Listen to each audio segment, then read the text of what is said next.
All right, hello everybody. Welcome to Space Cats Peace Turtles. I'm your host, Hunter Donaldson. I'm joined here by my Twilight's Fall correspondent. My Twilight reporting live from the Twilight's Fall, from the edge of the fall of the cliff of the Twilight's Fall. It's Alec. Hello. Actually, we call it Twilight's Autumn. Yes, Twilight's Autumn. Yeah. Straight from Twilight's Autumn. I can't wait for Twilight Winter. Very, very fun game in development right now. I'm sure that's what Dane wants us to be taking away from all of this. So if some of you noticed, some of our eagle-eared listeners have noticed that when we were covering all of the components of Thunder's Edge, the brand new expansion that is almost a year old now for Twilight Imperium 4th edition, that we neglected to do an episode where we specifically spoke about the Twilight's Fall action cards. As you can see, here are all 40 of them right here. And the reason that we did not do that was because I forgot. Okay? I forgot. No, we were just waiting until now. Yes. Take two. It was always intended this way. Yeah. And I wanted it to be like this. I wanted it to be that we waited a little bit of extra time so that we could play more. I mean, Twilight's Fall. I don't know. I'm sure people play Twilight's Fall and interacted with these action cards and thought to themselves, I don't know how I feel about these action cards. I don't know if they're good or bad. And so we needed 10 months to make that determination. To really get to know them. This is the thing is you guys, you never get let it soak. The level of dedication that we're bringing to this project, okay? That's the thing, is I knew it was minimum 10 months. I knew it was minimum 10 months. And you'll see today, as we rank, we're doing a lot of ranking of action cards. That's the current, Space Cats Peace Turtles mini arc, is ranking all of the action cards. Every good show has a good arc. That's a good one. Yes, it's a great arc. I love the action cards, obviously, even though people are acting like I don't now, mostly because so many of them are being ranked so low. But you'll see today, we're going to rank a lot of cards really high because Twilight's Fall has an incredible slate of action cards, okay? They're just all winners. They're good ones. They're fun. They're interesting. They create awesome, beautiful situations for players to do things that are very worthwhile. So, you should never pass on following Tyrannus, which is the name of the politics card in Twilight's Fall. You should always follow it if you can, because there's so much gas in here that your whole game could be won off of. I would argue that the action cards are, pound for pound, better than the abilities. I think that might be true. Yeah, I think the action cards in Twilight's Fall are more impactful towards your victory than any other single type of component, except maybe unit upgrades. Yeah, big time. Yeah, I totally stand by that. And there's the unit upgrades are they make your game, but you just need a little bit of movement, right? You just need one or two decent movement ships with a little capacity and you're set. But the action cards did not actually take us 10 months to determine how good these action cards are. They're unhinged. They're incredibly powerful. There are some lower power cards in the deck, but honestly, not that many. No, it's mostly gas. We're going to be very top heavy in our ranking system here. Also, a difference between us doing the regular action cards that we're doing right now and then doing these action cards is I would definitely consider this one something we might revisit. You might get a second ranking in 2 years as compared to in Thunder's Edge, the regular Twilight Imperium game. I feel really confident that everything we're doing is final, that you're not going to get us updating it at any point. I could see us going through these and then in 2 years being let's go through them again, especially because there could be new ones. There could be new ones. 5 is still a thing. I honestly think that sometime over the next couple of years, something that we, the community who play TF, should work on is a deck of 80 action cards and pull in 30 cards from the base deck. Yeah. Because I do think that 50 is too small. I don't think there should be 80 cards that are as powerful as these action cards are. Right. And I think diluting the power a little bit is fine, but also just making it so that you're not cycling through like a 20 or 25 card discard like 3 times at the end of the game. You know? That can be pretty tedious and a little frustrating when, you know, the same super powerful card just comes up again and again and again. Like seeing them, you know, once or twice is fun and cool. Maybe adding in a little bit of additional fluff. It does feel some power too, you know, not just garbage to dilute it or anything, but it does feel like the discard reshuffle is like part of the game again. Yeah. In a way that like, is that so interesting for that to be mechanically part of the game that you're like watching, like, oh, how many have been played? When are they going to be back in rotation? And I just don't really see that as like an interesting mechanic. Of that. It's not an intended mechanic. I could see in like a year or two doing another episode about TF action cards and talk about, okay, what action card deck would we craft? Yes. For a good experience. Yes, totally. In a game we just played, actually, in fact, I had probably the most fun I've had with the action card that we're not going to talk about for a minute, but there's one called Time Stop, and I got to play it, made a play, and then later in the game, I drew it again and then had another play with it, which was, to be fair, if it had gone through, I would have won the game, but it got, in Twilight's Fall, there is no sabotage card, but there is something called Shatter, which essentially does the same thing. It actually does a little more. We'll talk about it when we get there, for sure. Yeah, for sure. Should we just, do you want to talk about this game that we played the other day? Like, do you have any takes on that game? I think that it was neat, and I know that there's already a lot of discussion about like the draft method for the tournament, but I was pleasantly surprised that the player who felt they had the worst draft wound up winning the game. That's true, and I think that's an important thing for people to keep in mind going into this tournament who have opinions about what is the strongest, what is the weakest, what is the best draft method for me to be in a good position, things like that.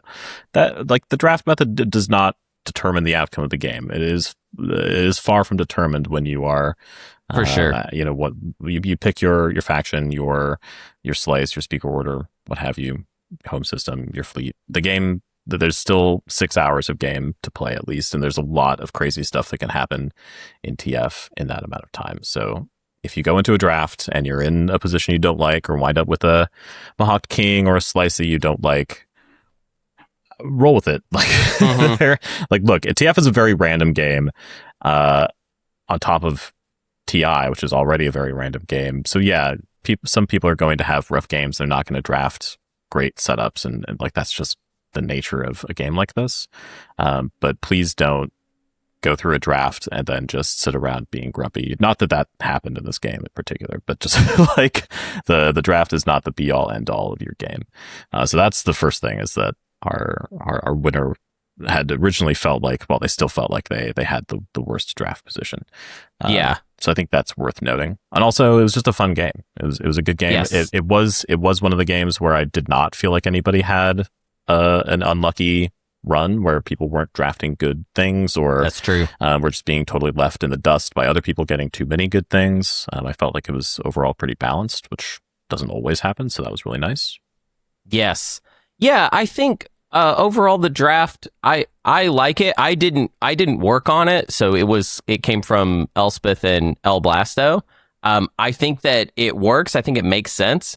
I also think that this is our first Twilight's Fall tournament, and it's not like, so we have not hit, as of recording, which this is like over a week old, this information I'm about to give you, but as of recording, we're probably not going to hit 216. In fact, I've probably already announced, in fact, in the previous episode, that we're going to hit 108 and call that the actual ceiling for the tournament, which getting over 100 people to play Twilight Imperium, that's awesome. And no shade at that. I know sometimes people, the way that y'all will react to this project will be sort of like you just want it to continue to grow and grow exponentially, but that doesn't really make sense. And also, like, it's good to succeed regularly, which is what this does, by the way. Like, we regularly are getting a good amount of people together to play Twilight Imperium, and the fact that the business works at all is incredible. But Hunter, what about your stakeholders who want to see growth year over year?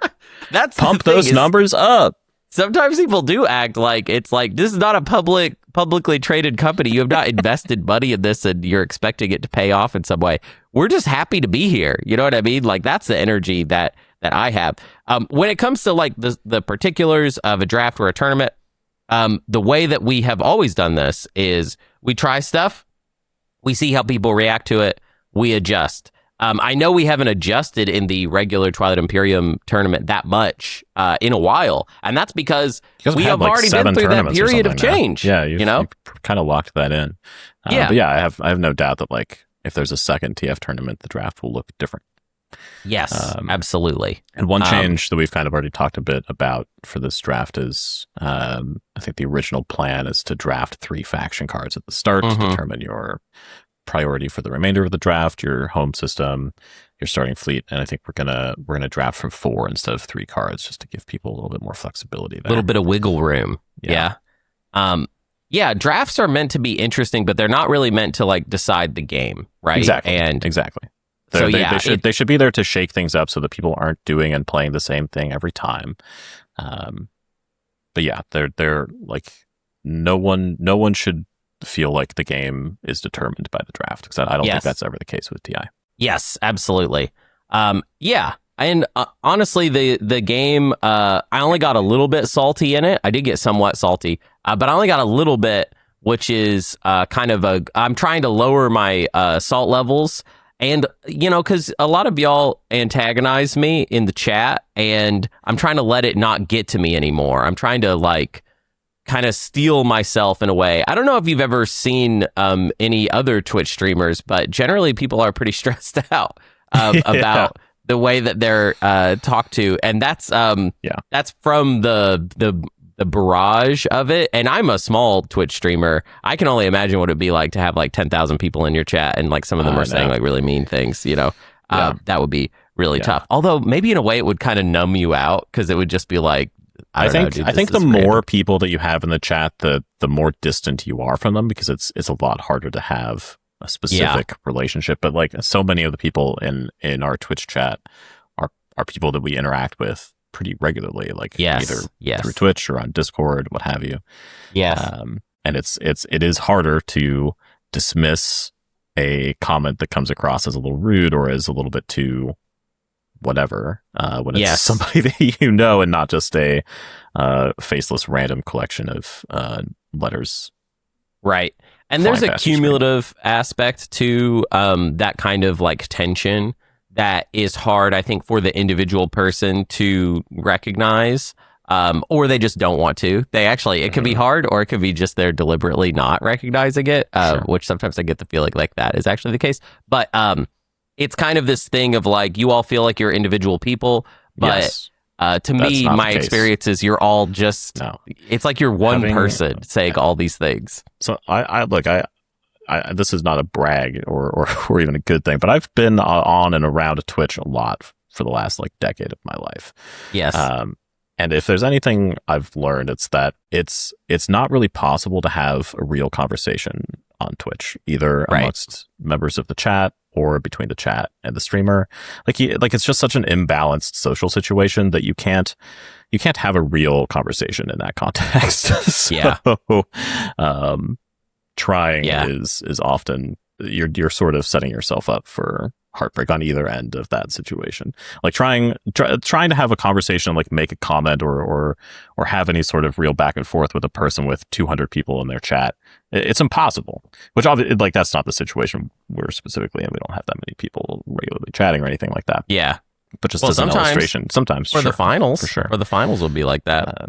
And then but like it's because we double dip and like it gets uploaded to YouTube later, it's like you kind of count those comments too, right? Like I mean, it still ends up being a lot of, especially if you're actually reading it. That's the thing, is because we're smaller creators, we actually do look at the feedback that we get from people in a way that like you can't if you're larger, right? Sure. Which I consider like that's a cool aspect of this, that because it's smaller, you can interact with me. It's very likely that you, the listener, could someday meet me and interact with me, and I'm just very reachable, okay? Yeah. And an aspect of that is that because I'm so available to you and so reachable, and there's not much of a boundary or barrier there, I take a lot of like kind of emotional hits from this project that I wouldn't if I had like a stronger boundary or barrier there. And I am evaluating that in therapy actually right now. And honestly, even right now, me telling you that, like that I'm in therapy talking about you,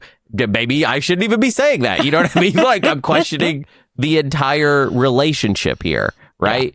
Yeah. And, you know, and I'm kind of putting you on watch in a way. I'm like, hey, I'm questioning our relationship, me and you, the listener. You didn't even know we were together, and we have been this whole time. Yeah. And sometimes I'm not sure about it. Okay, take that. Yeah. Would you say we're like decent pals? How would you evaluate our relationship? Absolutely. Yeah, we're not. This is not an audience. I mean, you're literally on the podcast with me right now. So I started as an audience member. I was an audience member at the very beginning. I was just some random schmuck who wrote a wall of text on Reddit one time. Yep. And now look at me. Yeah. You've completely crossed I'm speaking through. a wall of text into people's ears. I'm so sorry. Yeah. We've gone on trips together. Yeah. I mean, for sure. It has also served the project well to be approachable, for sure. Like, there's so many people that we get to work with that we wouldn't have if we had been, you know, a little more like, this is us, and you're not coming over here, kind of thing. But because we didn't wall up the garden, we invited other people in, and they also help build up the community. You know, That's the thing is this show is different from a lot of other podcasts because it's mostly a community service type thing. And it's less about, I think, the individual personalities of the people at play. You know, like, that's why I think when one of the things about Matt leaving was that even though, like, I'm sure lots of people really miss Matt's contributions. I know I certainly do. Geez, there's so many things I wish he was still doing. But, but like, it's not like that's the end of the show. Like, why would that be the end of the show? Because the show was not about me and Matt, you know? The show was about this entire community, I think. And me and Matt were just like a part of that, a portion of it. Yeah. Which is why when I die, a successor will be selected, and then they will also have to do this. Yeah. And when they do they will complain way more than I ever did, and you'll be like, oh my God, Hunter was some kind of saint. This guy is losing it. Do you think we can have some kind of Roman, like, Year of the Four Emperors, where, like, four of the podcast, like me and JJ and El Blasto. Oh my God, you're right. Like a war, like a civil war. Yeah, we all have a civil war air out on the podcast.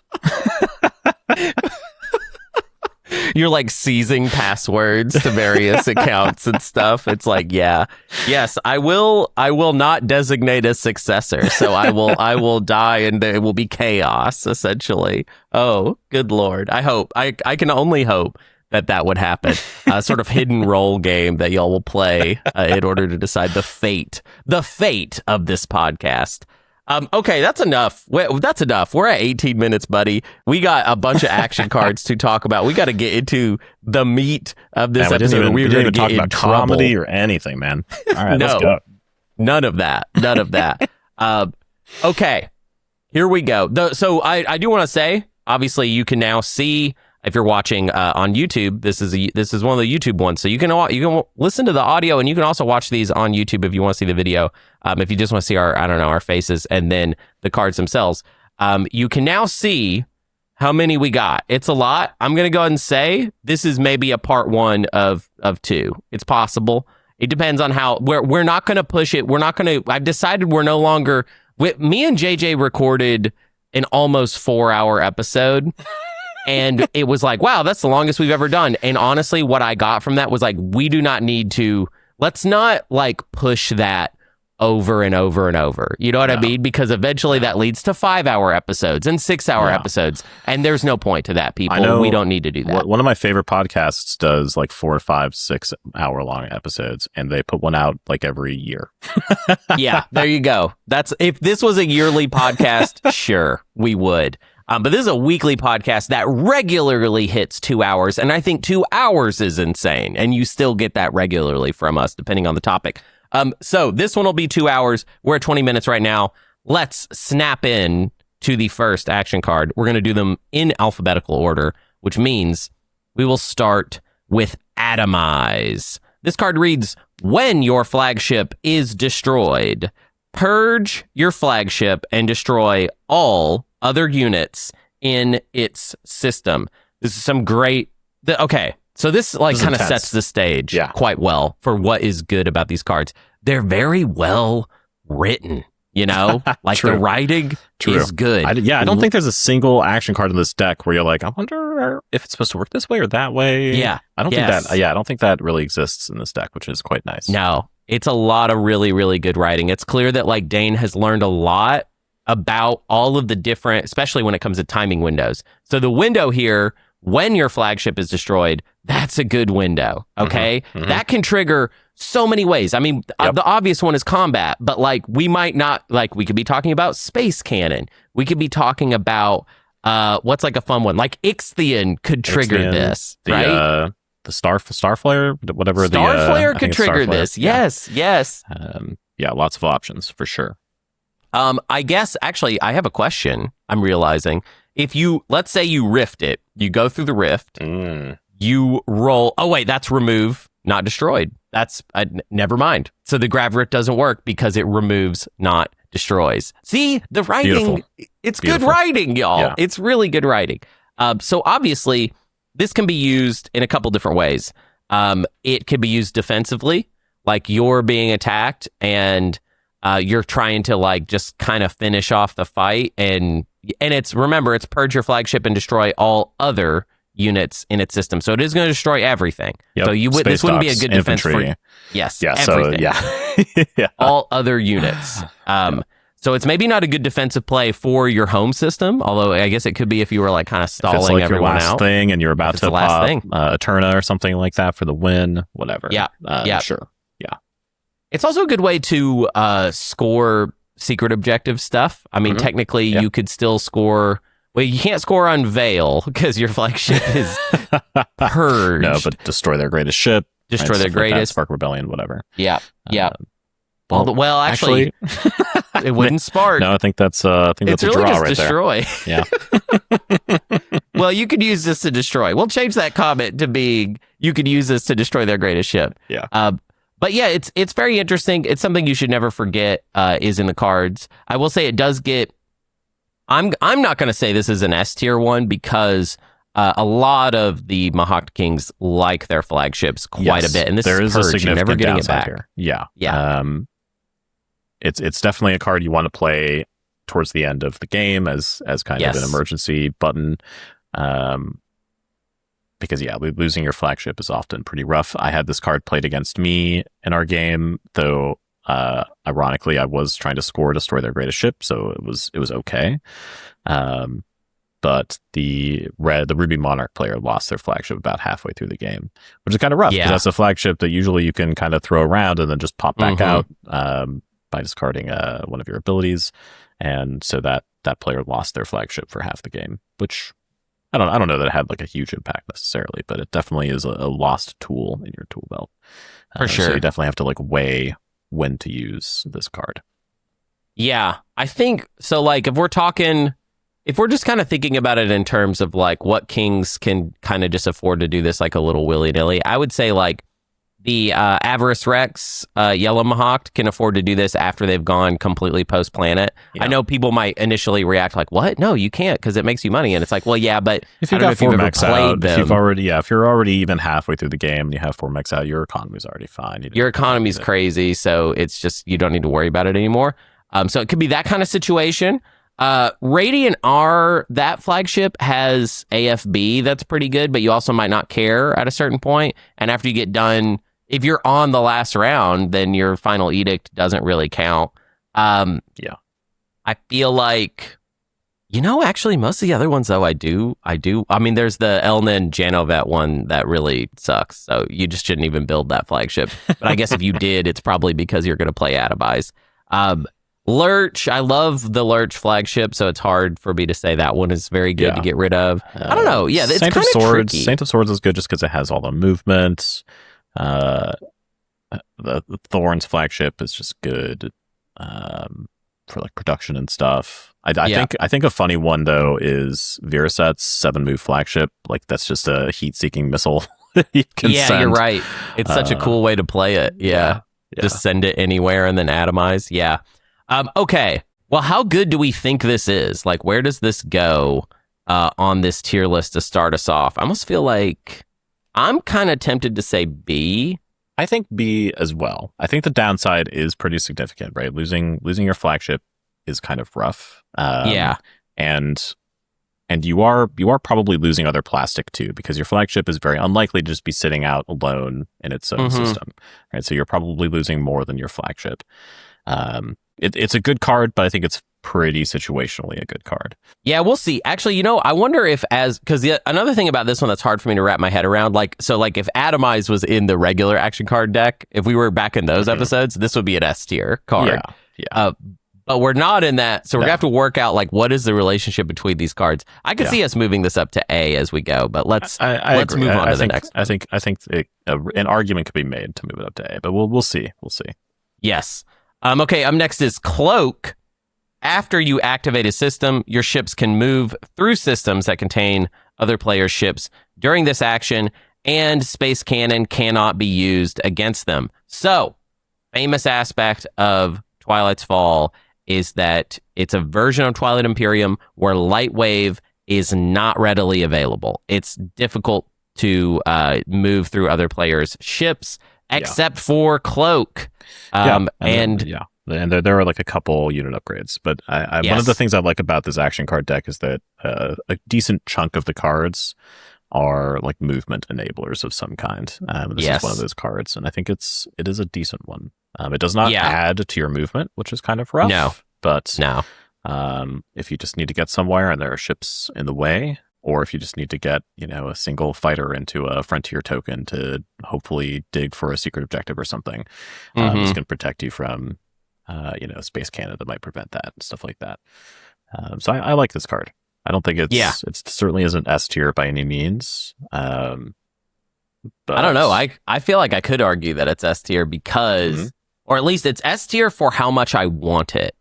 If I'm playing a game of TF, one of the things that I will know is like, well, if somebody puts some gum in between me and them, then that's pretty bulletproof. Like I'm going to have to just activate that, blow it up, etc.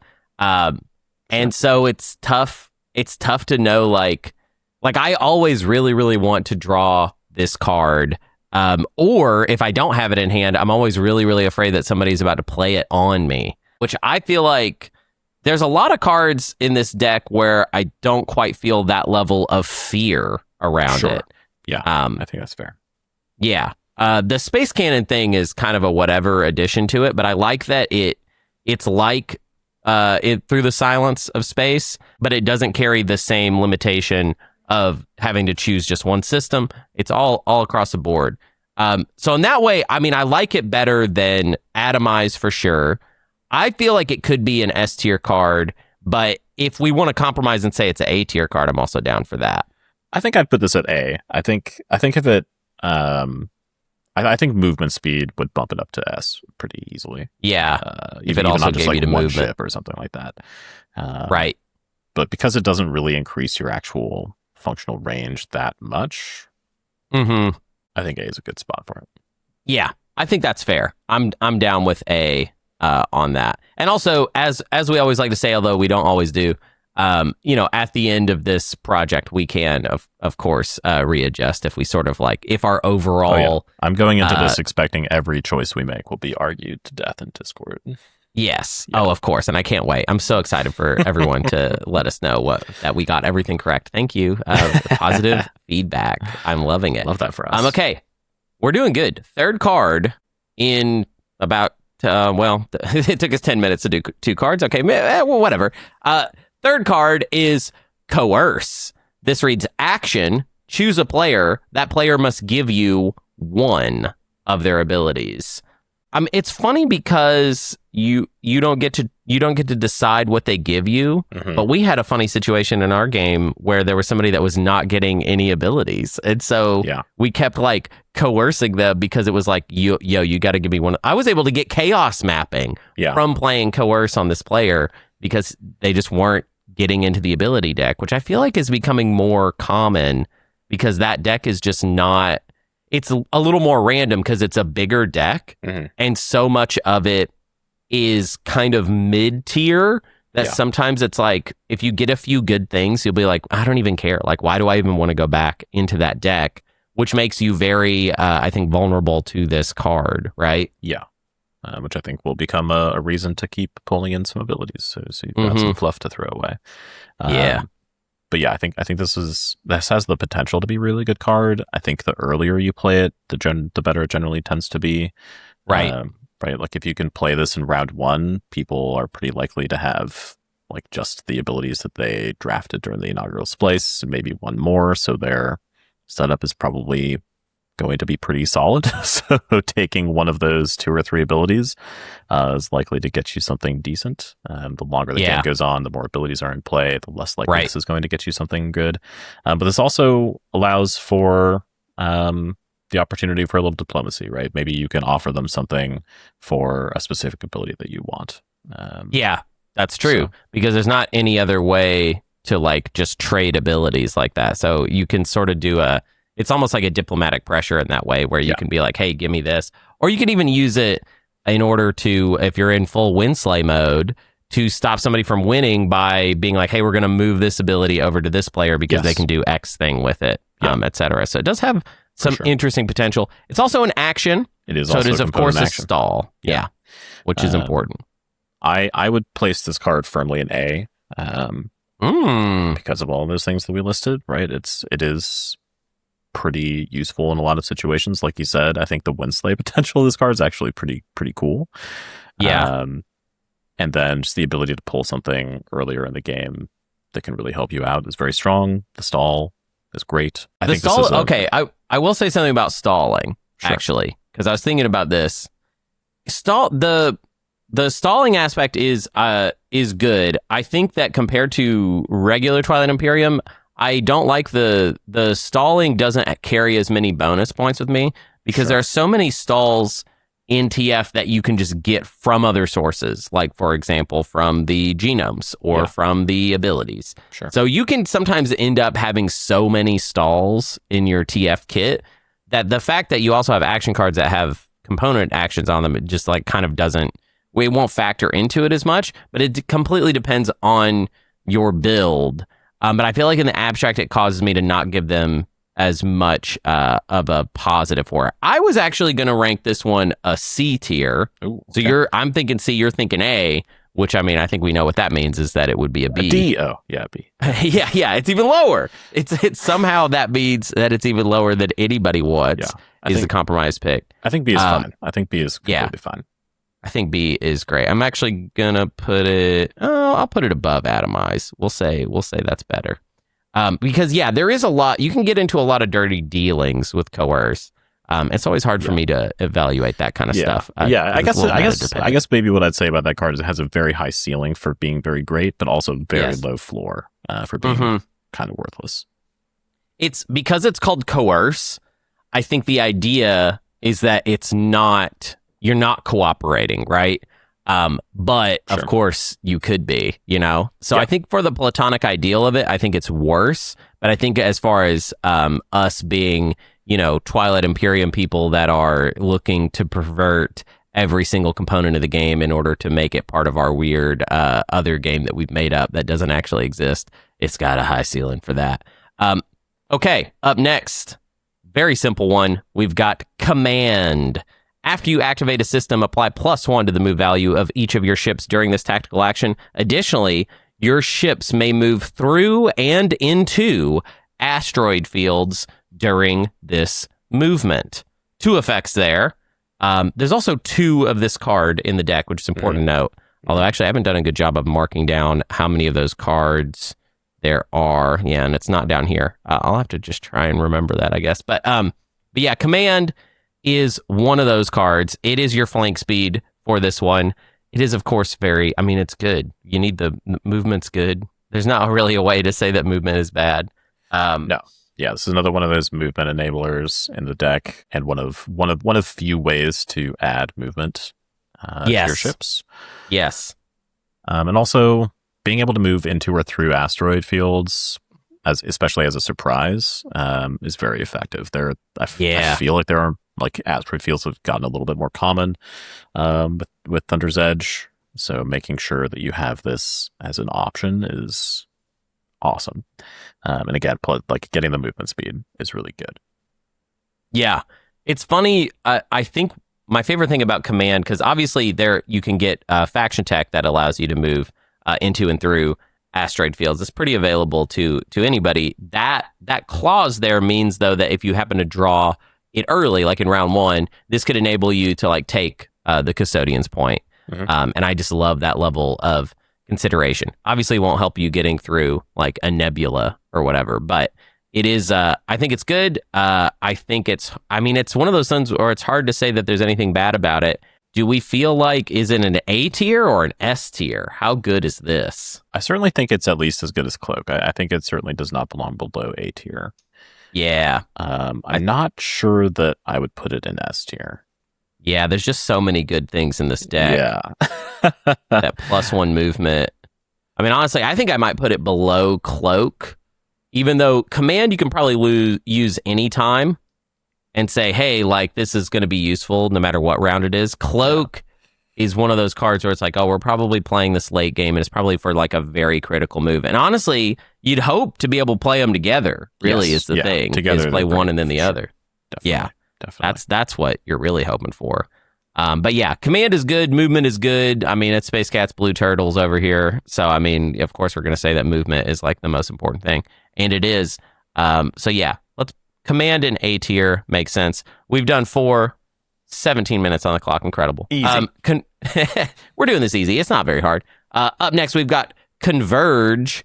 Before you roll dice for Space Cannon, your hits must be applied to non-fighter ships during Space Cannon offense or mechs during Space Cannon defense, if able. That's funny. I actually forgot about the second half of that clause because I've never used it to do that. But that's good, right? That second half is good. It certainly is. Yeah, it's not a bad card at all. But I think it's pretty. It is PDS. Pretty situational. Yeah, there is not as much PDS in TF as there is in TI. Yeah, also PDS blows. It's just I don't know. There's a PDS unit upgrade, the Winu one, which would make this redundant, where this doesn't do anything for you. I mean, I guess that's why that second clause exists, right? So that you could still use it for that. But I'm just not sure how often you're going to have enough Space Cannon defense that forcing them to put it on the mechs will make a difference. Actually, most of the time, wouldn't you use it on the mechs anyways? I would certainly want to. Yeah. Yeah.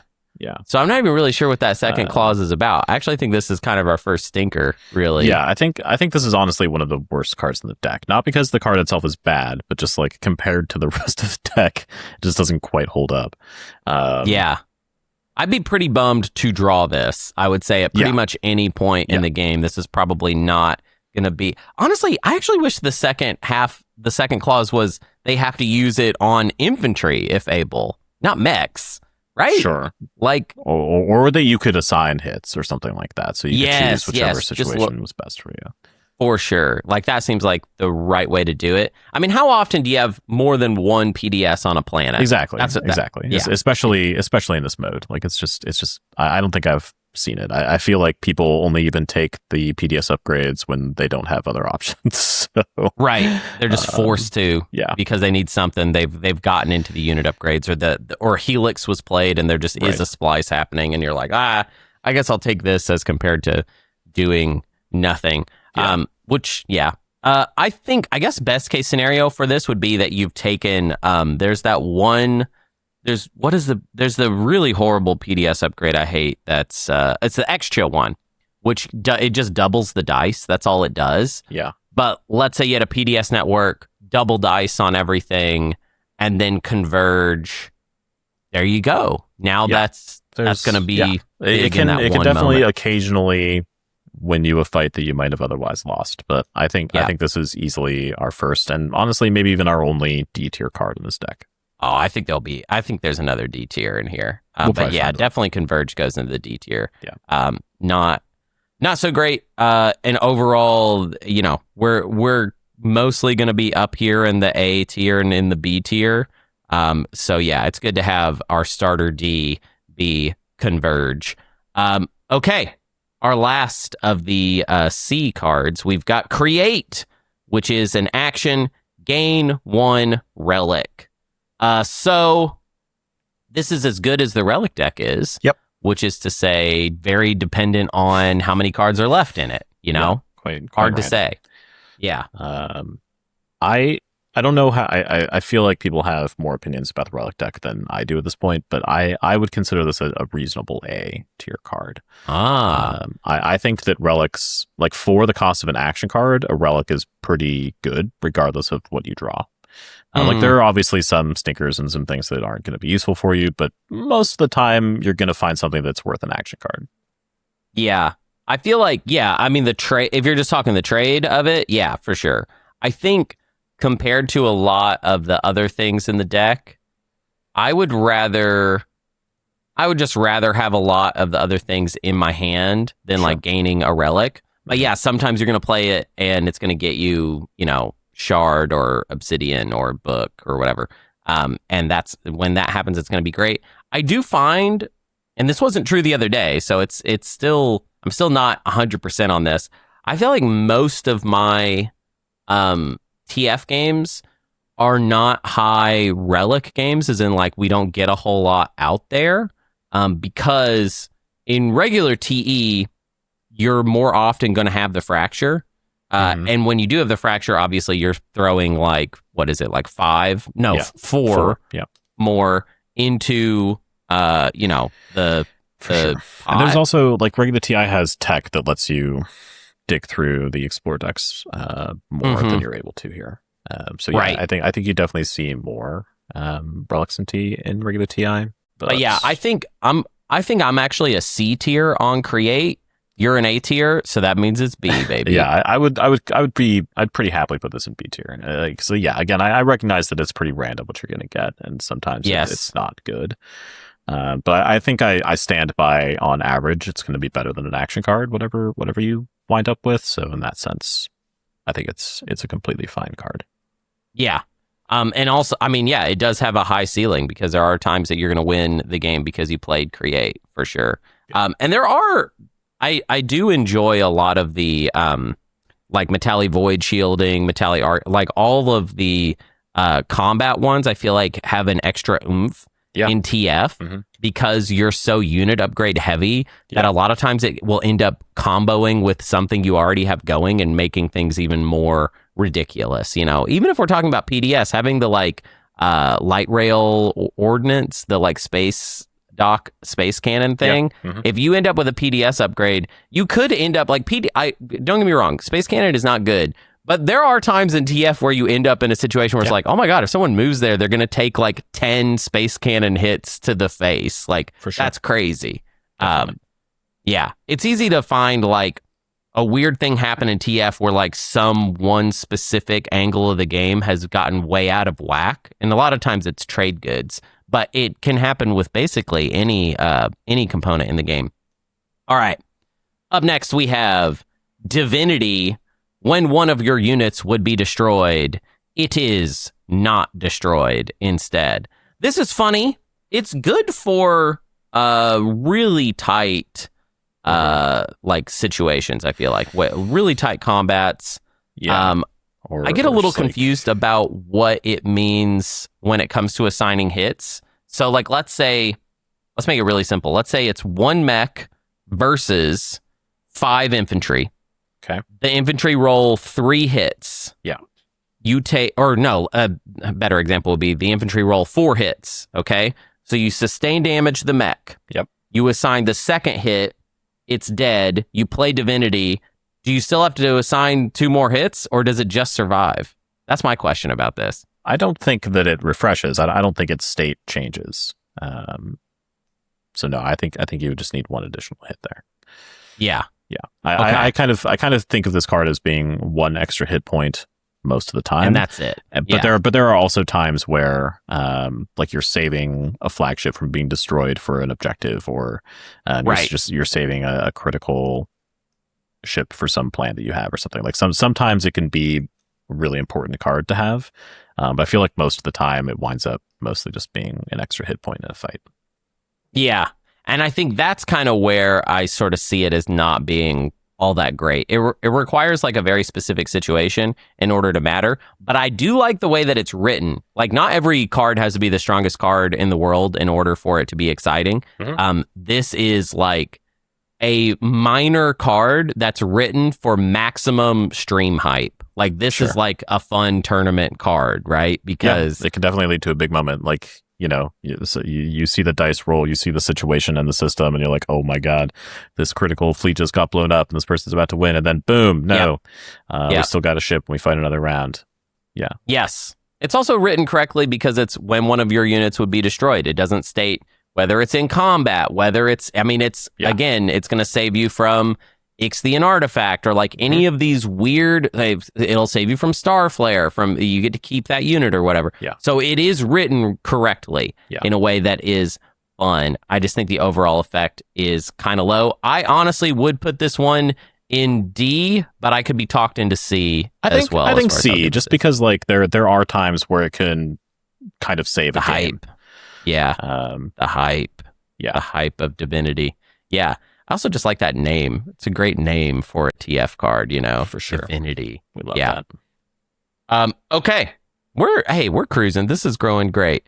Up next, we have Elevate, which is action, draw one paradigm. I like the paradigms. There are a lot of good ones. Yeah. I'm going to be honest. This is a hot take. I actually think I like more of the paradigms than I like the relics at this point, as far as average value, right? I think that's pretty fair. I also like paradigms. I like this card quite a lot. Like, they're definitely, you can absolutely draw paradigms that don't help you very much, just like with relics. Right. Paradigms are great and they're fun. I think the randomness kind of holds it back a little bit, but I would still put this card in A tier. Same. I think I'm also at A tier on this. I think paradigms don't have a very low floor the way that relics kind of do. I think even the worst paradigms are at least kind of useful to you. And again, I think it's just fun in a way that relics kind of aren't. Like, relics have sort of lost their shine a little bit over the years and iterations and stuff. But getting like a random hero is cool. It's fun. It's exciting. Well, I mean, if I'm thinking about like what the worst paradigm is, it's probably the Argent one, I guess, is probably the worst one. And I guess if I drew that, I would be pretty mad. But if you throw any random other one at me, a lot of those make me really happy. Yeah.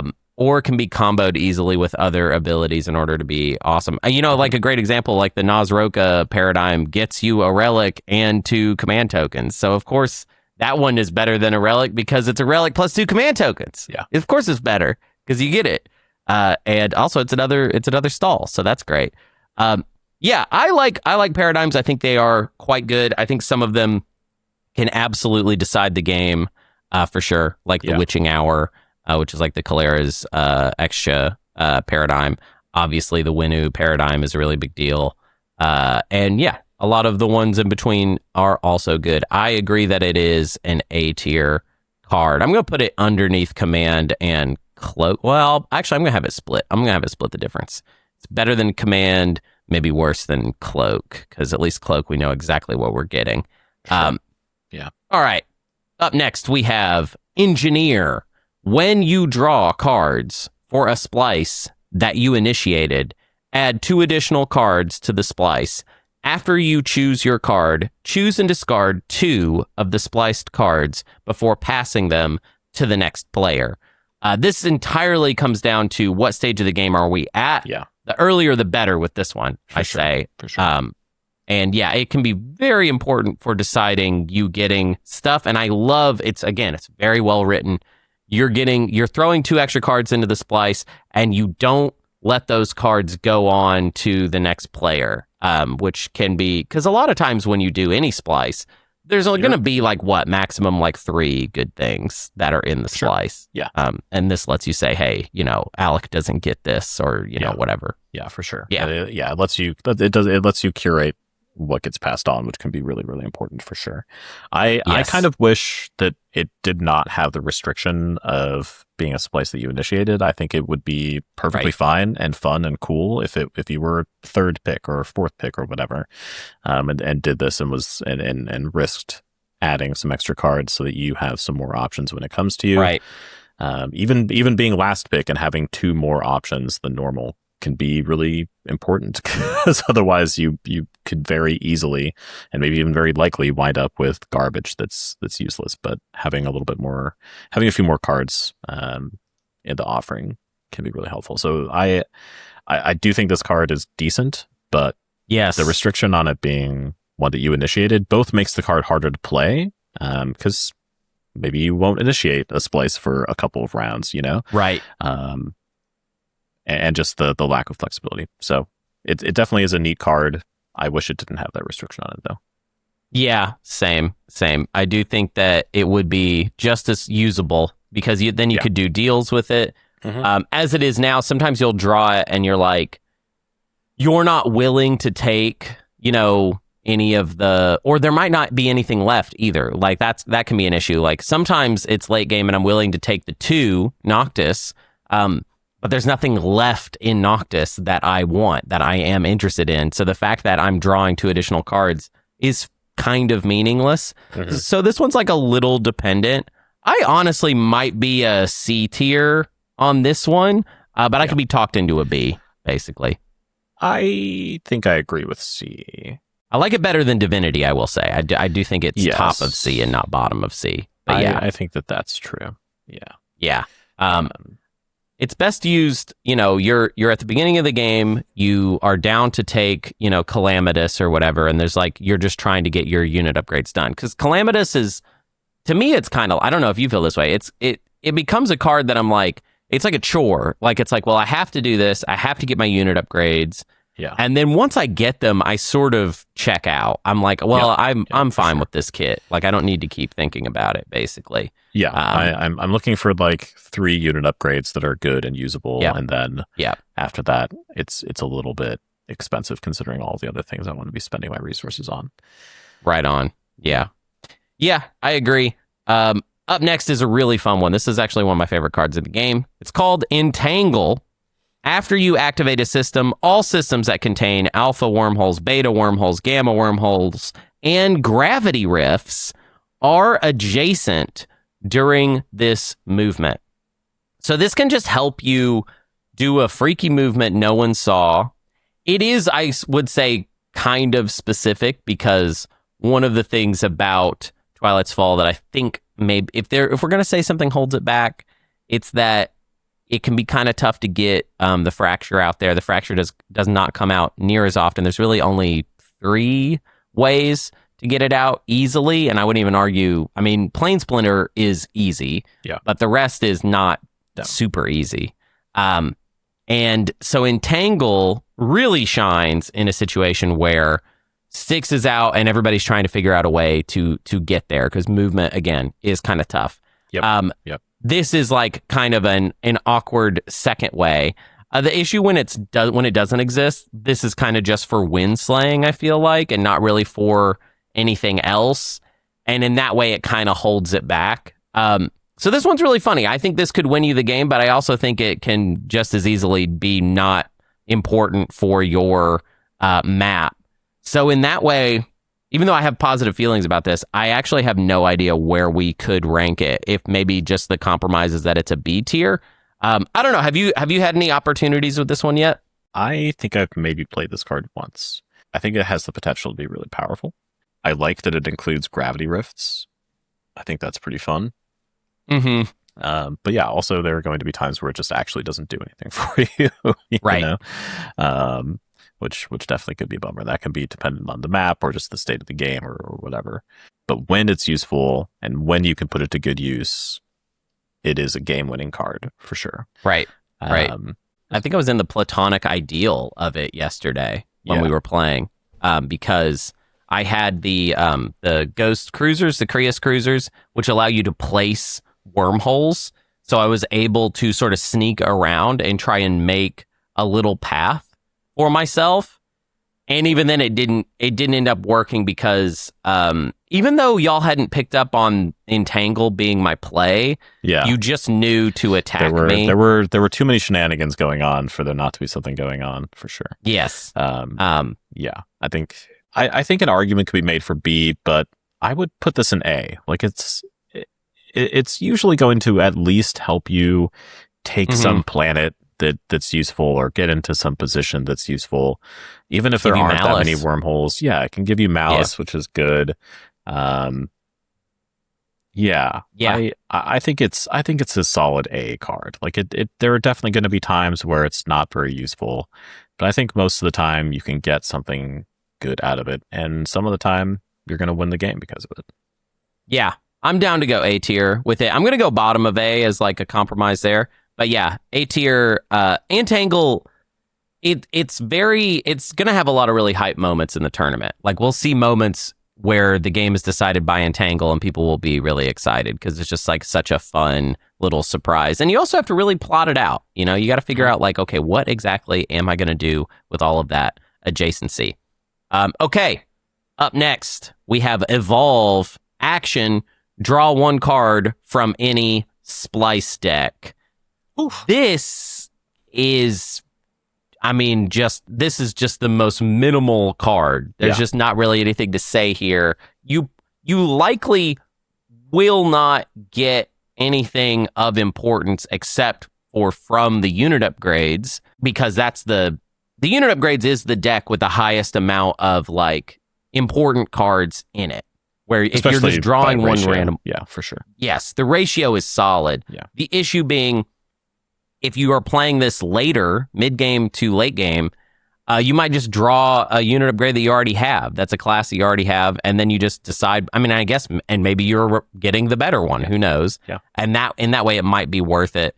But Evolve, I think most of the time isn't really going to be doing much for you. No. At all. I think typically at best it's a stall, and you're getting something random back that like certainly could be really good, but is likely to be mid. Yeah. I think the randomness of this card leaves it in C tier pretty solidly. Like I don't think it's D. It's not that bad. But I don't think it can reasonably be better than a C. Yeah, I think I agree. I think I could put it bottom of C and say, okay, well, yeah, because it's just a random thing, and sometimes it's going to be QDN, sometimes it's going to be Zeal or whatever, and that's just kind of the fact of it. I think the Ruby Monarch actually really likes this card, which is kind of funny because you can just pull out a random ability that you can likely just throw away for your flagship, for instance. Yeah, you don't care. You just want amount of cards, basically. It's also good defense for Coerce. Yep. Yeah. So you're just like, I just want to get a random card. It doesn't have to be good. I just want to have something so that I can throw it away to Coerce.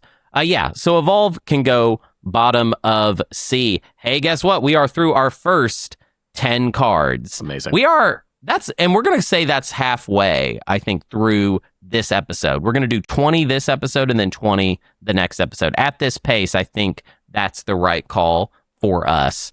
I love this next one. So the next one is Feint. When you announce a retreat, your units immediately retreat to an eligible system. Do not place a command token in that system. So this allows you to do the goofy sort of loop-de-loo type movement that we love so much, which is where you start a fake combat with somebody just so that you can retreat into a system on the other side of them. It's sort of like Cloak, but slower and with more steps. But don't let that bother you, because I still think that this is a really good card for setting up for stuff. You kind of got to have a big fleet to make it happen. But yeah. How do you feel about this one? I like this card a lot. I think it's super fun. And I think it's really strong, especially like not putting a token down in the system you retreat to is insane. You're more than doubling the distance that your fleet can cover. Right. Also, it can be used for coercive team plays, you know, like if somebody's like, hey, I have this fleet over here, it's locked down, but if you were to start a fake combat, then I could get it out with Feint, and then we do something, you know, we stop Hunter from winning, etc.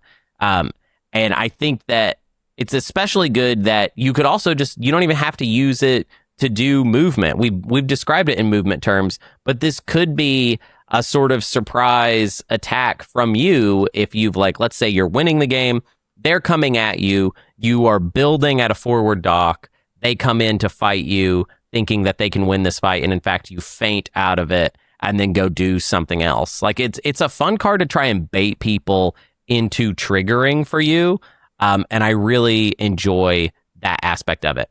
That being said, I don't think it's an S tier card. I think it basically gives you a lot of the same advantages that Cloak does, but it is worse, I think. Interesting. But I still think it's an A tier. Like Cloak, you just get to sort of do the thing and move to wherever it is that you want to move to. The range is and there's so no much compromise. Sure. And again, Feint leaves that fleet unactivated. I feel like it might be a bit of a surprise to put it in S tier, but I kind of feel like it maybe can go up there. I mean, it is good. It's a really good card that can do some really powerful things for you. Yeah. I mean, I'm down. I think for me, I would put Cloak higher. So what about this? What if we push Cloak up to S and Feint goes in S, but above Cloak? What do you think about that? I'm not convinced. I'm not convinced that Cloak belongs in S tier. I don't think it's that good. I would rather put Feint in A than put Cloak in S. Feint. No, let's put Feint in S because I want to. We're being too conservative here. We have not gotten to a lot of very strong cards yet. To be fair. I want the S tier to be brimming with all of excellence. I'm confident that we'll get there. We're putting Feint in S. If we push it down because we get too many in S later, that's fine. Yeah, it might well be a candidate to, like, okay, we need to even out these lines a little bit. Yes, yes, perhaps. But I think for now, I'm pretty happy putting Feint in S. Like, it definitely feels like a weird one to put in S tier, but yeah, I think the possible shenanigans with this card are pretty incredible. I mean, you are right that it's as compared to something like Cloak, it's extending your movement because you're doing full movement to wherever it is that you're starting the fake combat with, and then a Feint, like retreating to another space, and then move. It's like 5 movement, right? Like, yeah. My only issue there, if we're imagining that situation, is like that's a situation where everything is sort of working out as far as like this path, and that's where I think it could get a little precarious. Sometimes there's like things I want to do with Feint that I can't because there's too much stuff in the way, because you can't retreat to a system that contains other units. Also, you know, it's important to note that this does not help you announce a retreat. So you need to have the faction tech that allows you to announce retreats into systems that have no units, otherwise you're just retreating back into your own system. Yeah, and that's pointless. So you do need the faction tech in order to make Feint really work. True. I think with those comments, I might be more comfortable putting it in A, because it is there are some conditions that need to be met for it to be truly good. Yes. Well, I think we should leave it at S for now, and we'll see. All right. We could adjust as we go, because this one, we're a little more open with the TF cards. Okay. Up next is, I love the writing of this one, is Flux. Action. Either remove any player's command token from the board or place a command token from any player's reinforcements in a system that contains or is adjacent to one of your ships. So we can either use it to move further, or we can use it to lock someone down. And I love the flexibility of that. Good writing. Great job, Dane. Would you say you love the flexibility of that card? Yes, I would love the flux of it. It's got a lot of great flux going on. But yeah, what do you think about this one? It's really good. It's just plain and simple, really, really good. Locking down critical fleets in later rounds is really important. Having an unexpected action can also, of course, be very good. Right? We've seen that card be a game winner countless times. Yeah. It's a really strong, very flexible flexible card. Flexible, yeah. It's very flexible. Yeah, I enjoy the flexibility of it. I think that I would be down to draw it anytime. Yeah. And I'm not like annoyed about it. That's what I love, cards that I can imagine drawing at round 1 or round 5, and I'm just happy either way. Yeah. So yeah, in that way, I really, really dig it. I do think that it could be an S tier, but I would argue A as well. Like either way kind of works for me as far as how good it is. I think I'd be comfortable putting this in S tier. Like you said, it's one of the cards that you can very happily get at any point in the game. It's widely usable. Like there are a lot of situations that you can use it in. And it's an action. We love actions. Yeah. Very good card. Yep. If you got fleet logistics, especially, which I mean is only one ability now in TF, which is like kind of the big limitation. I feel like of TF, like I want my fleet log, baby. It's actually, that's one of the things that if you notice in TF that Dane really like kind of combed back on is extra actions. That's just not as easy to get a hold of in TF as it is in the regular game, which is fascinating. But yeah, Flux is S tier. Feint might get pushed down, so it could end up being that Flux is the only thing in S tier right now. We'll see. Up next is Genophage, which is it's a Mass Effect reference only, because that word only appears in that IP. Yep, only appears in that IP. So the BioWare might be kind of mad. It reads: action, discard one of your neighbor's genomes. You do have to be neighbors. Don't forget about that part. I have seen people try to play this and then they realize they're not neighbors of the person they're trying to play it on. But this is good because it gets rid of one of the 3 that you're playing this on, which is Silver Genome or the Asarl Genome or or Limit Genome. Yeah, one of those. Yeah, there are definitely some really big hits and some very powerful genomes that you want to be able to take away. But also, there are a lot of genomes. There are a lot of genomes that are pretty low impact. Yes. So taking those away doesn't always feel very useful. But then on the other hand, I also feel like a lot of folks, at least that I have seen, sort of dismiss genomes a lot and don't wind up with very many. So maybe somebody with only one genome gets their one genome taken away and suddenly there's like a whole section of their kit that they don't have, which can be kind of a bummer. But yeah, I do feel like most of the time this card is sort of just sitting around waiting for one of 3 targets to come out. Yeah, or you're just playing it for the stall, basically. You're taking away someone's genome, but it's not really because you care about it. It's just because you're just like, well, I just got to use this to do something. I think its limitation is the fact that there's only a few obvious targets. Yeah. And so therefore, like if you're the issue with that low integer there is that what if you are the person with the silver genome? Then like, okay, well, you're not going to play it on the Asarl player. You're working with that player, Yeah. Then we are basically depending on that third one to be out. Otherwise, it's kind of low value. So I honestly don't think Genophage is very good. And I don't really like cards that don't have, like now that TF is full of these cards that sort of have like it either helps you or hurts the other player. Like Flux is a great example. Sure. You can use it to help yourself. You can use it to hurt somebody. A card that is only good for hurting someone, I don't know. I kind of don't like it very much.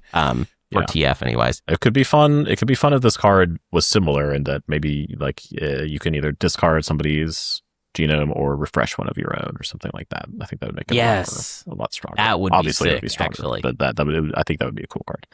As it stands, my instinct is B. Like I don't think it's that bad. Yeah. And like if you get like there are situations where there are other genomes besides the big 3 or 4 that somebody's maybe getting a lot of use out of, and you're just like, okay, it's time to shut this down, or this specific thing is going to thwart my plan, or whatever. I think I'm kind of leaning C, but I could go bottom of B underneath create. Like it's not as good as a random relic, really. I mean, I don't think so. I think there's quite a bit of distance there, actually. But yeah, okay. So Genophage goes bottom of C. Look at this. It's actually looking kind of. Oh, bottom of B. Sorry, not bottom of C, bottom of B. Yeah, it's looking kind of even right now. I kind of like that. It's sort of. I'm very sense. confident that that's not going to last. Yeah, no, I think it's actually kind of funny how weak the early alphabet of these cards is. Oh yeah, that's just kind of that's also true of the regular game too. It until you get to around like S is when things a lot of really good cards start with the letter S, and in this game a lot of the really good cards start with the letter T. T is like the best letter. But Hardlight is our next card.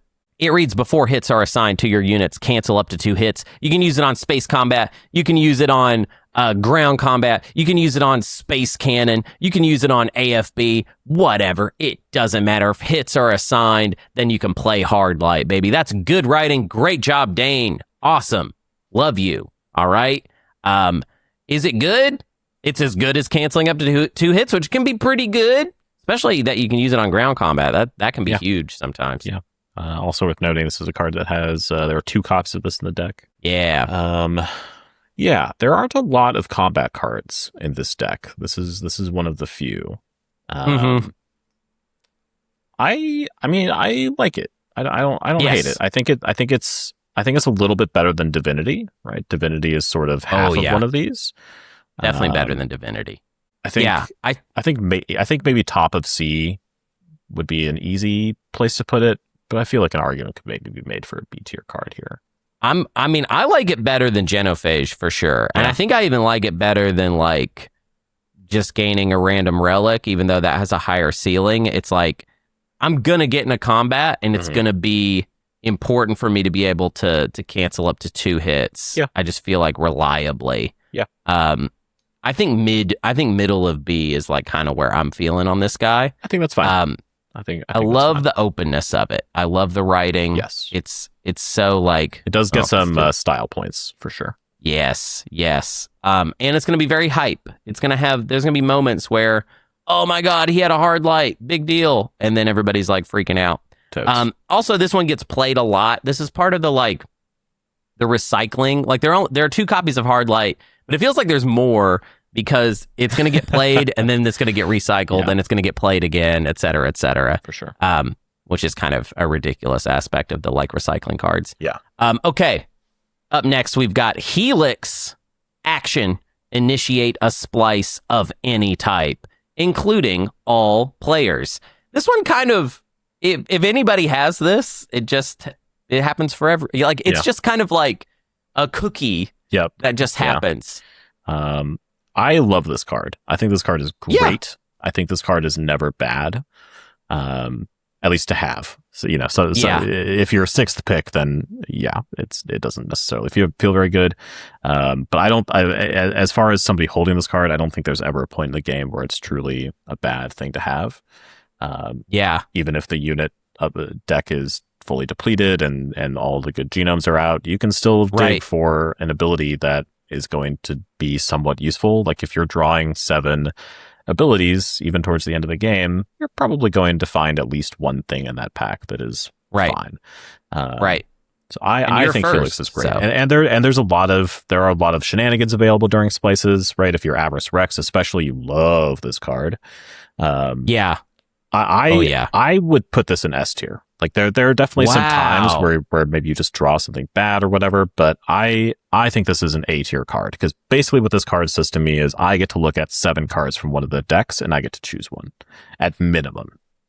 I will say we're not quite on the same page here with this one, which is fun. I feel like it's so time dependent, and the fact that I have no real say in like how the splice is conducted, besides like, well, I'm initiating the splice, so of course I get to go first, which is good, right? It's always good. But the fact that this card exists actually kind of drives me a little bit nuts, because it's what makes the higher player counts unplayable. Because when you're playing an 8-player game, anytime you get those extra splices, like you can get them from edicts and you can get them from somebody drawing this early. And also it's better to play this early. So like you may as well play it on unit upgrades before it gets completely milled, right? Mm-hmm. Makes it so that the unit upgrade problem, I feel like, gets exaggerated a little bit. Now, if there were reasons to play it on, abilities primarily, or like if the splice decks were more even, I feel like this card wouldn't bother me as much as it does.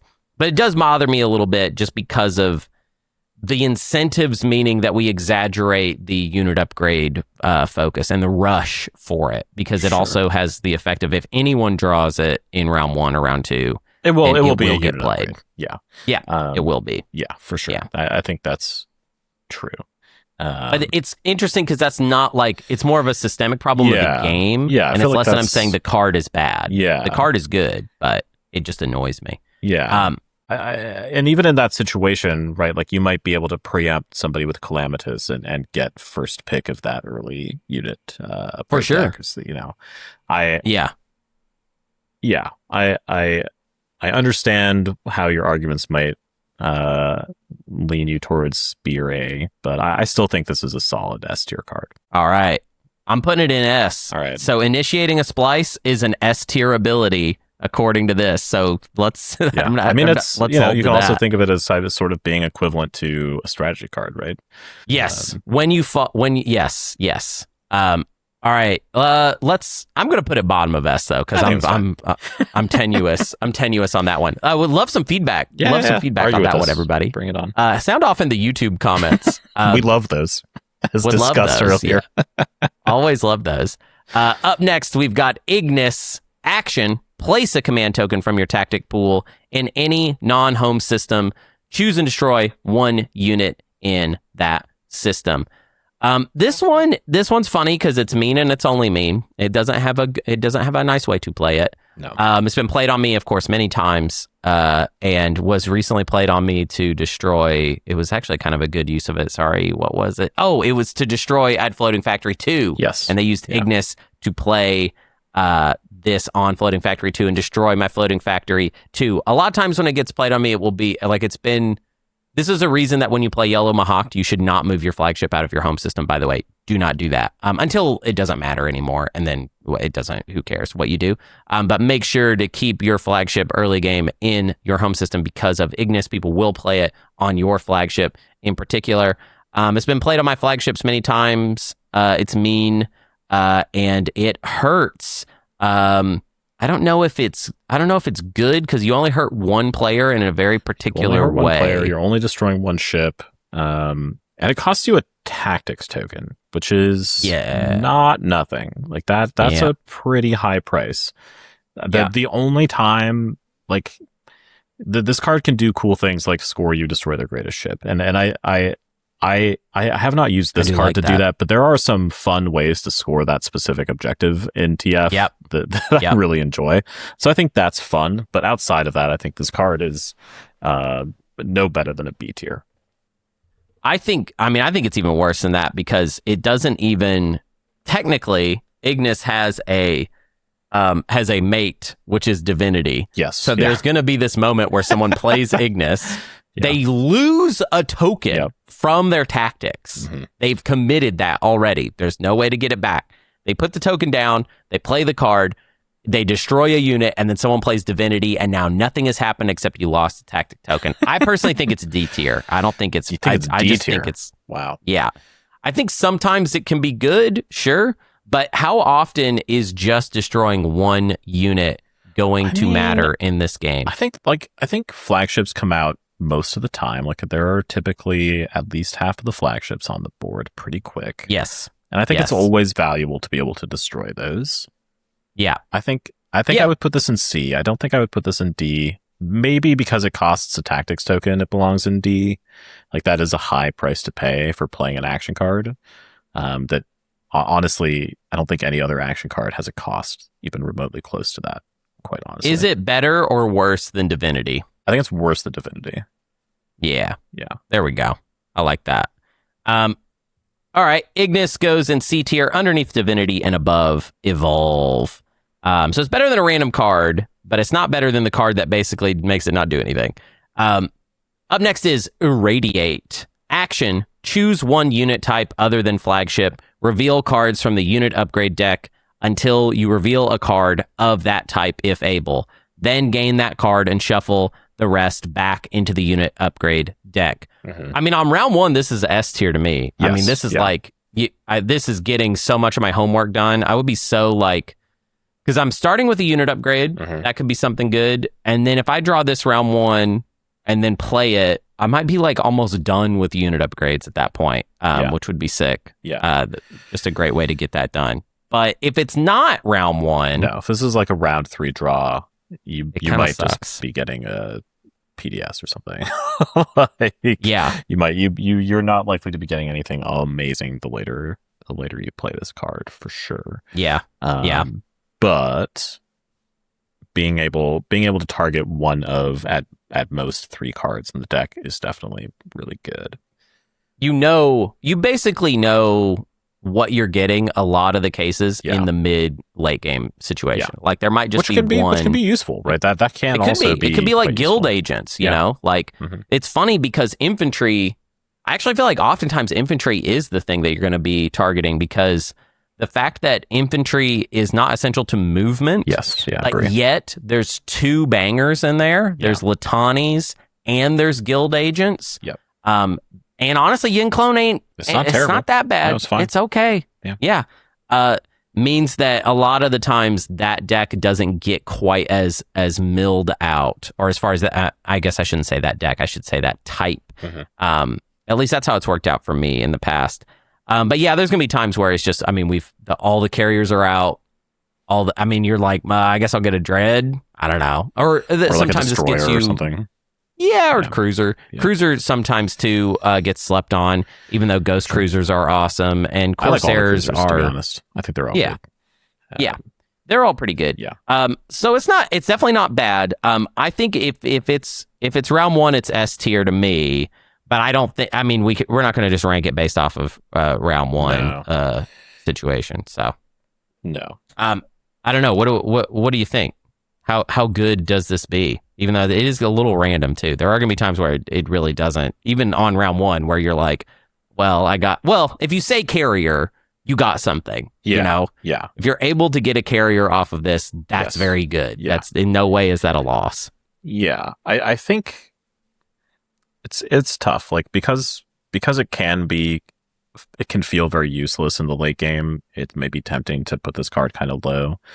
But because it gives you a lot of agency over what you're pulling out of a deck, I think it should be A. Like it definitely can't be S because outside of round 1, or maybe early round 2, I don't really think it belongs in S tier. But I think it's a comfortably A tier card. I'm gonna put it. I'll put it top of A. I think that's fine. I think those other cards are not quite as good as Irradiate. Yeah, I think I would rather have Irradiate than a lot of this other stuff. Definitely better than Elevate. Like I'd rather have a say in choosing my unit upgrades than just draw a random paradigm. You know, like I just feel like I have more agency to make that a good play. Like even if you're relegated to picking a unit upgrade type that you don't particularly want, getting to choose the one of the available options, it's good. I like it. I think it's also this is a great opportunity to talk about a rule thing that is like a little bit buried that people do when I play with people. They do tend to ask this question, so I realize a lot of people I guess don't quite understand this. You can look at the splice decks anytime you want. You can just pull them up and just take a look at what's in there. It's very important for Irradiate. You should not be like blind pulling. You should look and see what's in there. And of course you have to shuffle it. You can't just like look and then whatever. I mean you look through it, you decide what unit upgrade you're going to select. You have, if you're playing in real life, maybe have somebody else shuffle it. Or, maybe you have magic hands. You're like a Vegas dealer or whatever, and you know how to like, count cards or something. And then, you should do it yourself and cheat. Cheating is cool. Or have your buddy do it and then draw and see what happens. Or you just say, hey, there's only one option, and you just pull that out of the deck, which would be awesome. Great way to it would be awesome if like space docks weren't like if the other 2 space docks were out, the Bastion and Hakan one, and you're able to get floating factories off of this. That would be so sick. That'd be awesome for sure. Up next is Lash. When one of your units is destroyed, destroy a unit in its system that has an equal or lower cost.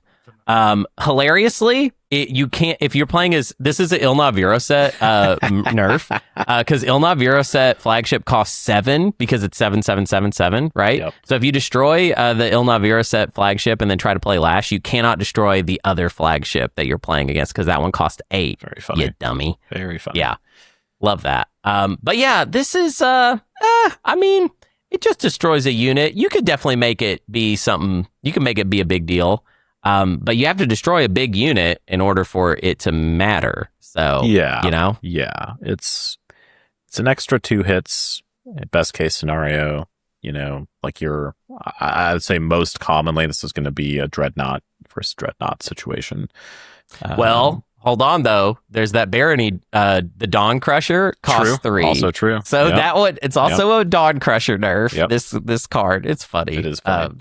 But yeah, you're right. It is oftentimes going to be a Dreadnought that you're going to play it on.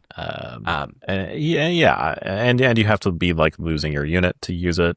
Yeah, I don't love the card. I don't think it's great. I think this is a C tier card for me. I could make an argument for D because it's worse. It's worse than Divinity. It's worse than Ignis because Ignis lets you choose what you're destroying. Although I guess it does cost something. So actually, in some ways, Lash is. Well, I guess it doesn't give you like as much agency, but you do get to specifically say, I want to destroy Dreadnought, which is better than just like dealing 2 random hits or something like that. Yeah. Yeah. I think Lash is just, it's tough to make it. You have to like, it's a specific situation that has to happen for you to even play this and it matter. I think that's what like bothers me about it. Yeah. And honestly, I could get frustrated and just be like, whatever, I killed a fighter. Right. I'm going to use it to kill another exactly. fighter. It's the kind of card where you have it in hand and you happen to get into combat and you just play it because it's there and you might as well. Yeah. I want to argue D tier just so we have another D tier, although I think it's better than Converge. I just think that I would maybe be happier with Ignis or Evolve, because at least Evolve is doing something positive for me, and I don't have to destroy anything to make it work. I think that's fine. So into the D tier with you, above Converge, so not dead last at this point. Okay, we got 3 more left, and up next is a funny one. It is Locust. Action. Choose 1 infantry in a system adjacent to your units and roll 1 die. On a result of 3 or higher, destroy that infantry and choose an infantry in the same or an adjacent system to repeat the roll. For each new roll, choose an infantry owned by a different player than the previous infantry, if able. I don't know what he was smoking this day. You know what I mean? He's getting a little off the trail here, bud. It's good though. It's not written. It is well written. It's just a bit of a whopper, okay? Yeah. As far as there's a lot of text what there. It is telling you to do. Yeah. It's kind of random. I love Kill this some card. infantry. I like this card a lot. It's very cool. It is cool. Oh, don't get me wrong. It's a good stream card, you know? Totally. I have seen so many people on Discord disparage this card because they happen to only roll like 1 or 0 kills. Right. Which, like, I understand. That's going to happen sometimes. But yeah, I think every single time I've played this card, it's been 5 or more. Like, I'm not even kidding. I'm not exaggerating about that. Like, this card has it would be done crazy things for me. It is in the favor of destroying infantry. It's right? Not each roll is an 80% chance to hit. Yes. Now, there was a discussion about this on Discord a few days ago, and somebody did some math. I don't think we need to get too into the weeds here, but it kind of boils down to it being about a 50% chance to kill 3 in a row, right? To hit the 80% 3 times in a row, which is still good. But again, every time I've even seen this card get played, it's been a whopper. Yeah. I can understand it feels bad when you happen to just roll a 1 on the first roll. Yeah. But man, this card always pops off for me. And even it's funny because there's an infantry situation that exists in this game that is a lot more dynamic than the regular game, which is that infantry can become a sort of feast or famine type situation for players.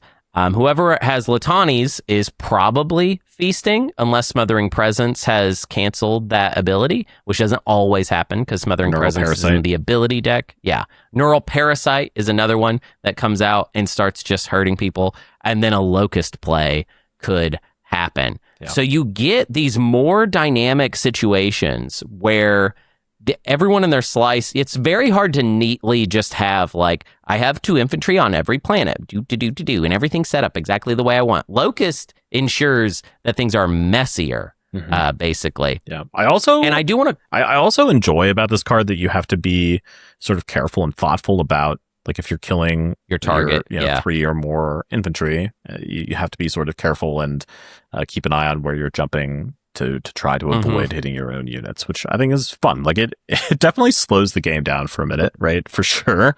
Right. This turn can take a little while. But I enjoy the process of figuring out how to play this card.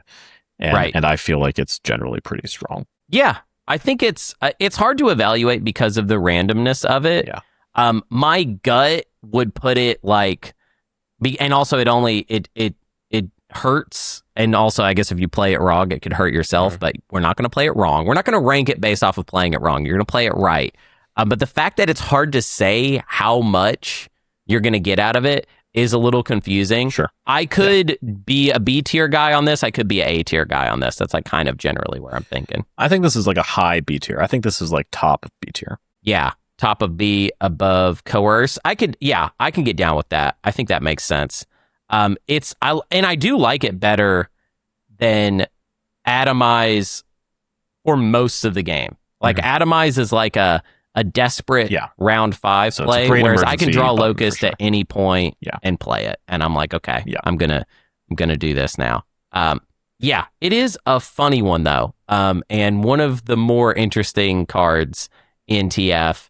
And it's fun to see when it happens. You kind of have to, like, one of the reasons that I think the card deck should be bigger, though, is because of Locust. Because I feel like Locust reliably coming out every game is kind of odd. Like, is that fair? Like, I just think that's a little weird. Like, oh, we're in the Locust phase where somebody's played it now, and we have to see how is it really popping off this time, or and then because it's almost certainly just going to get played when it's shortly after it's drawn, you're going to redraw it at least once. yes yeah, that is another good point. There's no reason to wait. You always should play it pretty much when you get it, which means it's coming back, buddy. We're gonna see it again. Okay, we got 2 more left. And I love these are good ones to go out on. So up next we have Magnificence, which is action, move all units from the space area of any system into an adjacent system that contains a different player's ships. Space combat is resolved in that system. Neither player can retreat or resolve abilities that would move their ships. So it's Benediction on a card. It is funny. It's obviously open-ended. So you could be using this for all kinds of things, which we love that. Yep. It could be about a win. It could be cooperative. It could be negative. The only thing that ever messes it up for me is the part move all units from the space area. That's the only issue I ever have with it. I think that if you could move other players' infantry into space or their mechs as well, the ground forces, I guess is what I mean by that, huh? Then it would have like an oomph to it where I would feel like it's reliably like a really good play. Don't get me wrong, I do think Magnificence is good and can be major, especially because if you can win the combat reliably, then it can function as a feint. Or you're just moving into a system that's gummed with 1 fighter or a cruiser or something like that, right? Right. So yeah, there are a lot of uses. You could just be destroying 2 big enemy fleets and just clashing them together and destroying as much plastic as you can. You can get some extra surprise movement out of it. I like this card a lot. My instinct is to put it in S tier. Yeah, it is good. It's very good. It's very open-ended. Yeah. I am down because, like I said, the only thing I don't like about it is the space area thing, but if you're going to use it for yourself, you're going to plan ahead. Your stuff in space. You're going to keep your units in space. Yeah. It's true. Yeah, I'm down. I think S tier is good for this one. But I definitely like it better than Helix. I think I like it better than Feint. I think I also like it better than Feint. I might. Yeah. It might even be better than this. Flux. Might be the best. Yeah, this might be the best we have so this far. might be the best one we've talked about. Yeah. It is really good. Yeah. I like that. I mean, it is Benediction. It's funny that it's on a card and we're going to see it, and then we're going to. Yeah. So it's going to be. It's going to be a part of the game. Like thematically, I think that actually makes sense, right? It's the Mahawk thing. Of course, any of the Mahawks should be able to do that. They could all do it. They all have that ability in order to make that happen. Yeah. It totally makes sense. Okay. Now this next one. This one. Okay. If it was just about how Hunty feel when he draws something, this one might be my favorite in the game, even though it's not the hugest deal, but it feels good to have one of these in your pocket. I agree.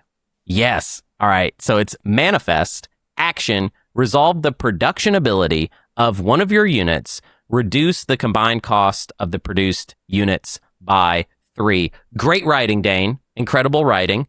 Resolve the production ability of one of your units. Okay. That could be Space Dock, that could be PDS, that could be Latanis, that could be the mech, the green, the Lakoi green mech or green flagship. We wrote it good, and so it can be done. Yeah. Actually, it couldn't be the flagship because the flagship just triggers production, doesn't have its own. Mm-hmm. Yeah. But yeah, really good. This is a great card, really good. Right, being able to spit out some units in a forward base without locking it down and without needing like either the strategy cards. Crazy good. Getting the discount, always good. Even in a game mode where there's a lot more money floating around. This is an insane card. I think this is. I think we're comfortably getting into the section of the deck where we're going to start getting a lot of A and S tier cards, and I think this is another S tier card. I think this card's amazing. Too. Yeah, it's good. I love that it's an action also. So we're getting the units out there. We're not using any tokens or anything like that.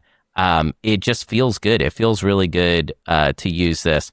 Obviously, there's no real, because it's only one unit, we are limited by that. So production limit is tied to the exact unit that you've selected. But hopefully, you're selecting a Space Dock and it's in a good spot where you're now going to get to stage those things and move them into doing something very useful, like going to Mechatol Rex, for example. It can be a floating factory that's in the Fracture, or even a Latani that's in the Fracture, and you just want another pair of dreadnoughts to shore up an attack on sticks or something like that, right?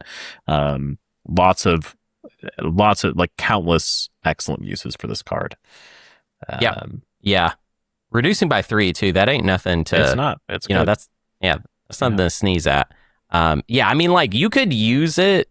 Let's say you've run out of money, you drew it, and you're like, oh, well, do you know what 3 will get me? That'll give me 6 fighters. Mm-hmm. So let's say I have, Floating Factory 2, which has 7 production, or we just have a regular Space Dock that has enough production.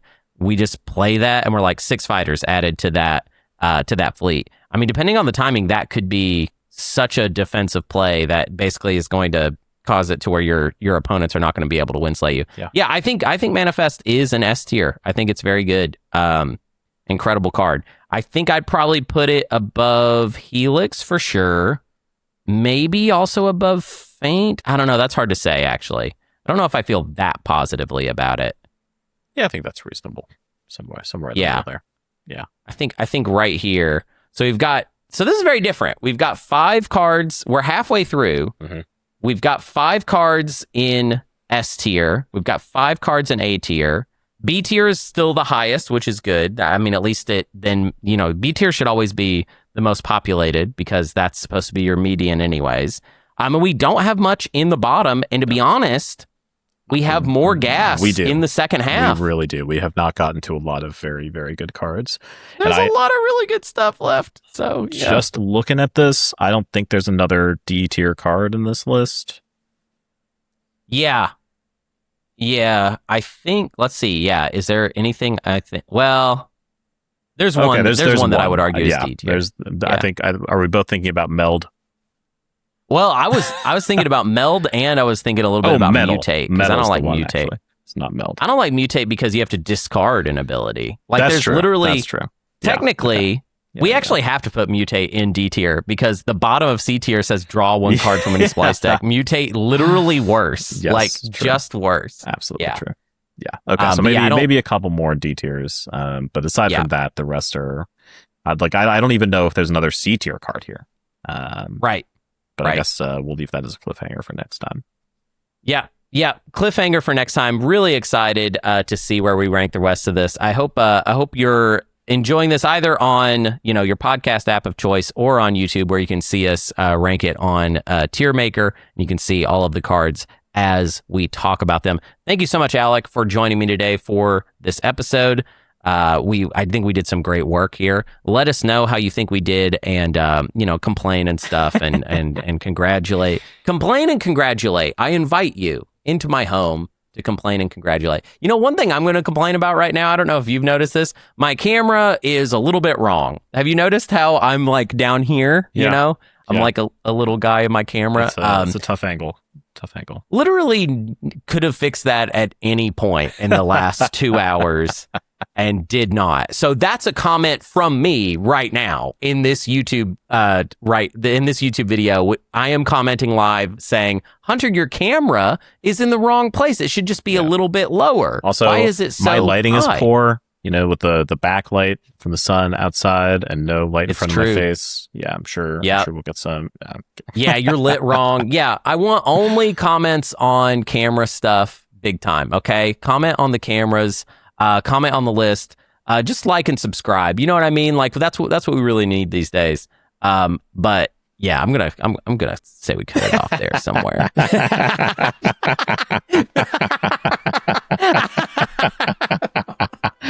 I love just losing steam on a bit like halfway through. Like, oh, okay, you know what? Actually, we can stop. Actually, that was over. You know what's funny? Maybe I may have kept this now.